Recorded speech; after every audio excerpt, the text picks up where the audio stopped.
మూసీ పరిసరాల్లో నిర్మాణాల నియంత్రణపై ప్రభుత్వం ఫోకస్ పెట్టింది. అనుమతులపై ఆంక్షలు విధించిన ప్రభుత్వం 4 అధికారులతో కమిటీ ఏర్పాటు చేసింది. బఫర్ జోన్ పరిధిలో నిర్మాణాలు చేపట్టొద్దని సూచించింది. తెలంగాణ ప్రభుత్వం మరో కీలక నిర్ణయం తీసుకుంది. మూసీ పరిసరాల్లో ప్రణాళిక రహిత నిర్మాణాల అభివృద్ధి జరగకుండా చర్యలు తీసుకోవాలని నిర్ణయించింది. నిర్మాణ అనుమతులపై కఠిన నియంత్రణలకు శ్రీకారం చుట్టింది. 4 సీనియర్ అధికారులతో కమిటీని ఏర్పాటు చేసింది. DTCP, GHMC chief planner, HMDA planning డైరెక్టర్తో కమిటీ ఏర్పాటు చేస్తూ ఉత్తర్వులు జారీ చేసింది.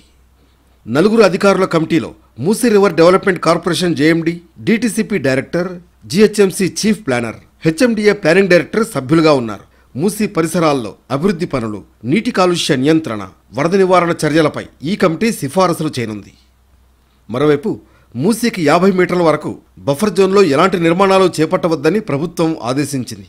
50 నుంచి 100 మీటర్ల వరకు కొత్తగా ఎలాంటి అనుమతులు ఇవ్వకూడదని జీవోలో పేర్కొంది. అంతేకాకుండా మాస్టర్ ప్లాన్ ఖరారయ్యే వరకు, కమిటీ క్లియర్ చేసే వరకు ఏ విధమైన కొత్త అనుమతులు ఇవ్వకూడదని ప్రభుత్వం ఆదేశించింది. మూసీకి 100 మీటర్ల వరకు ప్రభుత్వ పనులు చేపట్టాలన్న ముందస్తు అనుమతి తప్పనిసరని స్పష్టం చేసింది. మూసీ పర్యావరణ సమతుల్యత పరిరక్షణ చర్యల్లో భాగంగా ఈ నిర్ణయం తీసుకున్నట్లు ప్రభుత్వం చెబుతోంది. ప్రభుత్వం తీసుకున్న ఈ నిర్ణయం మూసీ పరిరక్షణకు దోహదపడనుందని నిపుణులు అభిప్రాయపడుతున్నారు.